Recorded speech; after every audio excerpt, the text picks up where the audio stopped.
اعوذ باللہ من الشیطان الرجیم بسم اللہ الرحمن الرحیم السلام علیکم ورحمۃ اللہ وبرکاتہ۔ لاہور کے بڑے بڑے معروف جو لفافہ گروپ تھے ان کی خبر میرے ہاں بہت بڑا ڈسپلے کر کے چھپتی تھی۔ مجھے لوگوں نے کہنا کہ یہ آپ ان کی خبر کیوں چھاپتے ہیں؟ میں نے کہا کہ اس لیے کہ انہیں پتہ چلے کہ جب مفت میں خبر چھپ سکتی ہے تو پیسے دینے کی لوڑ ہے۔ ٹھیک ہے، بڑے دوستوں نے اس پہ احتجاج بھی کیا۔ اچھا، سب سے پہلے ہماری زندگی کے اندر جس لفافہ گروپ کا دخل ہوا وہ چاچا ڈبی تھا۔ یہ بختیار لیبر ہال کی خبر روزانہ انگریزی اردو میں ایک ہی خبر تھی جو وہ روزانہ بھجوا دیتے تھے۔ ان کا جو بندہ لے کے آتا تھا وہ ایک بزرگ شخص تھا، فوت ہو گیا ہوا ہے۔ اس نے جیب میں گولڈ لیف کی اس وقت کافی ساری ڈبیاں ڈال رکھی تھی۔ اچھا، خبر اس نے میرے پاس لے کے آنی ہوتی تھی کیونکہ میں اس کا متعلقہ رپورٹر تھا، تو اس کے بعد اس نے اپنی جیب سے نکالنی اور ڈبی ایسے رکھ دینی۔ اچھا، چاچے ڈبی نے ڈبی رکھ دینی۔ اب 3 یا 4 چیتے جو ہوتے تھے میرے کلیگ، انہوں نے نظر رکھی ہونی، وہ چاچے نے ایک قدم پیچھے ہٹنا تو ان میں سے تینوں نے چھلانگ لگانی، کئی دفعہ چیتوں کا سر بھی آپس میں ٹکرانا، لیکن ان میں سے ایک نے وہ ڈبی اٹھا لینی۔ چاچے کو میں نے کہنا کہ چاچا تمہیں پتا ہے کہ میں سموکنگ نہیں کرتا، میں سموکنگ 40 تک میں نے نہیں کی سموکنگ نا۔ پھر میں نے پائپ پینا شروع کیا، دندوں دی وجہ خراب۔ میں نے اسے کہنا چاچا وہ نہیں بچے گئے خوش ہو جاندے نے، تسی تے اللہ لوک آدمی ہو نا، انہوں نے تے لوڑ ہوندی ہے نا۔ اچھا، میں نے کیا کرنا، میں نے چاچے ڈبی کی خبر کو نہ پڑھنا پوری طرح، اس میں سے کوئی ایک پوائنٹ نکالنا، اس پوائنٹ پہ محنت کر کے نا اس سے خبر کرافٹ کرنی۔ ہر ایک کو پتا تھا کہ چاچا ڈبی جو ہے وہ ڈبی دے کے جاتا ہے۔ سب ایڈیٹر نے بھی کو بھی ڈبی ملتی تھی تو انہوں نے جا کے کوئی سنگل کالم لگا دینی۔ ہم نے جب وہ خبر پہ محنت کر کے اس خبر کو بنانا تو اس کے نتیجے کے اندر وہ خبر بعض کا فرنٹ پیج پہ بھی لگ جایا کرتی تھی۔ وہ اتنی بڑی، اس کو میگنیفائی کر دینا نا، تو اس کے بعد باقی رپورٹروں نے پیشیاں بھگت رہے ہونا کہ اے خبر دیتی ہے رزیدہ دینے تے تسی کی کر رہے سو۔ انہوں نے کہنا ہے چاچے ڈبی والی پریس ریلیز ہے گی جو انہیں خبر کٹ کے بنائیے، تو اس کے اوپر پھر ان کو مطلب اس وقت تو ایک مسنگ کا کانسیپٹ تھا کہ آپ کے یہاں خبر کیوں نہیں چھپی۔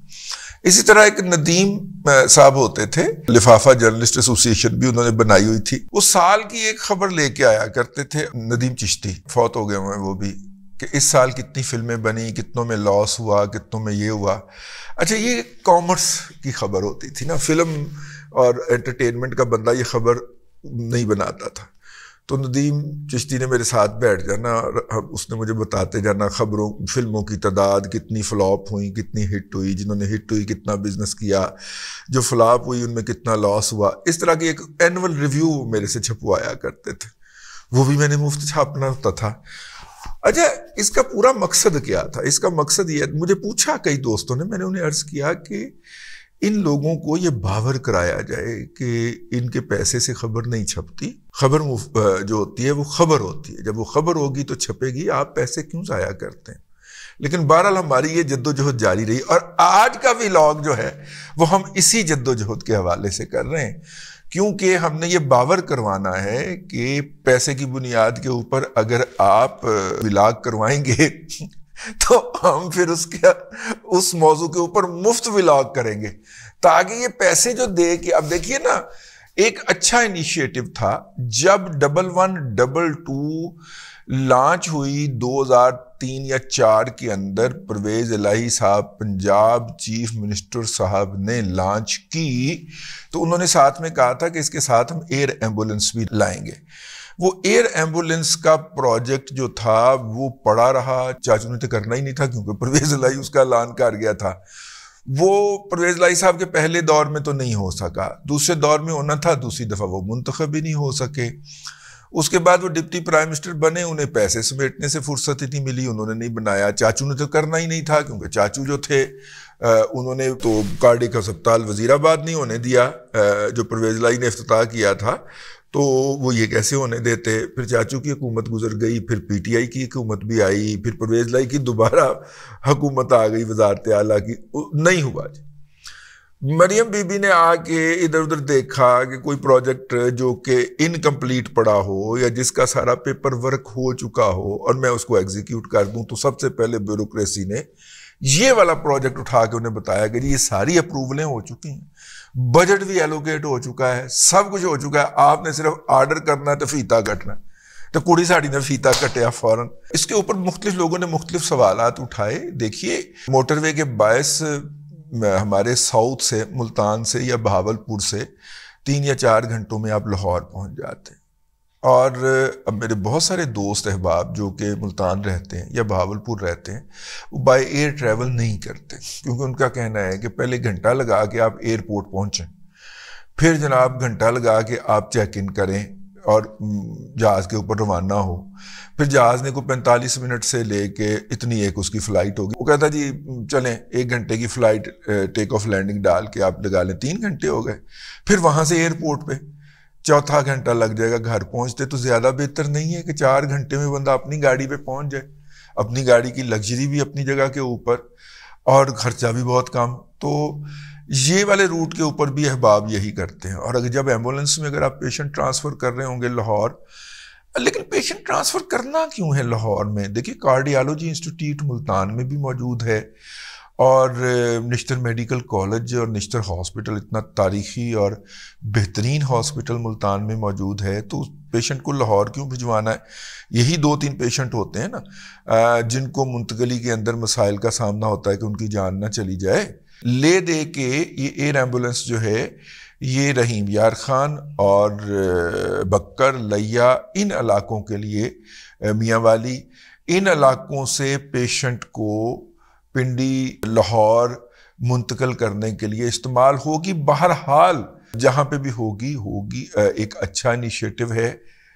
ولاگ صرف اس گلوں ہو رہا ہے کہ جنہوں نے 15 لاکھ سے لے کے 30 لاکھ تک ایک ولاگ کرنے کے اس موضوع کے اوپر وصول کیے ہیں, ان کے کام میں کڑوچ ڈالا جائے, ان کے کام کے اوپر ڈانگ ماری جائے.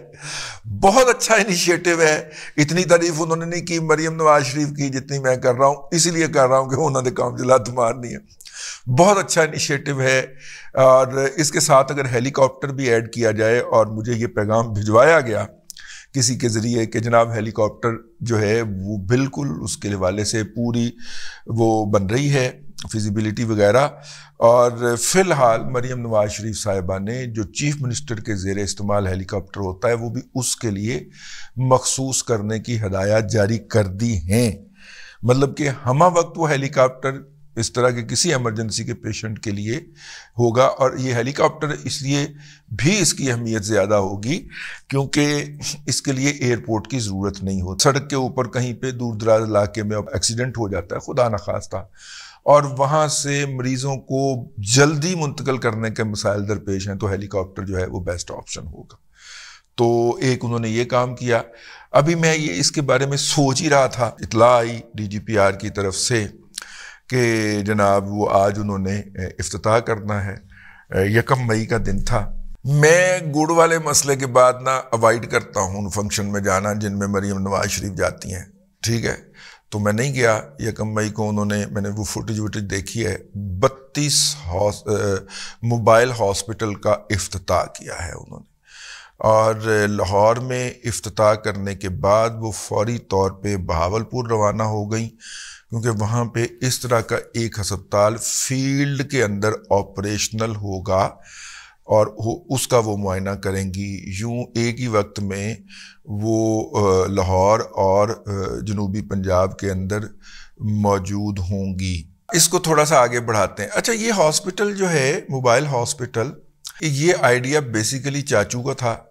چاچو کا جو دوسرا وزارت اعلیٰ کا دور تھا اس کے اندر چاچو نے اس کا باقاعدہ افتتاح کر دیا تھا, لیکن اتنی تعداد میں نہیں تھے یہ ہاسپٹل, 5 سے 10 کے درمیان تھے.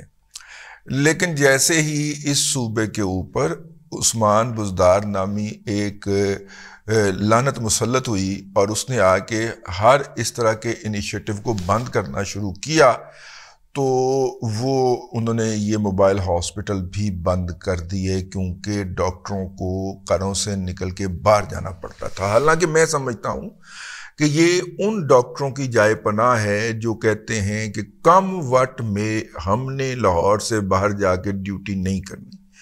تو یہ اچھا ہے کہ جا کے اس کنٹینر میں بیٹھے, اور وہ کنٹینر جہاں پہ لے گیا وہاں پہ اندر بیٹھے بیٹھے مریض چیک کیے, ان کے ٹیسٹ کیے, ایکس رے کیے, چیک کیے, ان کو دوائیاں دیں اور جناب شام 4 بجے ہٹی بند کر کے شٹر تھلے کر کے دوبارہ لاہور پہنچ گئے، اور جہاں سے وہ یہ ظاہر ہے یہ موبائل ہاسپٹل کسی نہ کسی بڑے ہاسپٹل کے ساتھ جوڑیں گے نا، مطلب جناح ہاسپٹل ہو گیا اور سروسز ہاسپٹل ہو گیا، اس طرح کے پورے صوبے کے اندر جو بڑے بڑے ہاسپٹل ہیں ان کے ساتھ جوڑ دیں گے، تو ان کے وہ ڈاکٹر جن کے اوپر الزام ہے کہ یہ لاہور کے اندر چمٹے ہوئے ہیں اور یہ لاہور سے باہر نہیں جانا چاہ رہے، مطلب آپ رہنے والے ہیں بکر کے، لیکن پی آئی سی میں میری ڈیوٹی لگنی چاہیے پنجاب کے اندر، بھائی آپ وہاں سے پڑھنے آئے تھے تو وہیں پہ واپس چلے جاؤ، اپنے لوگوں کو جا کے جنہوں نے آپ کو ڈاکٹر بنایا اور آپ کے ڈاکٹر بننے کے لیے دعائیں کی، اور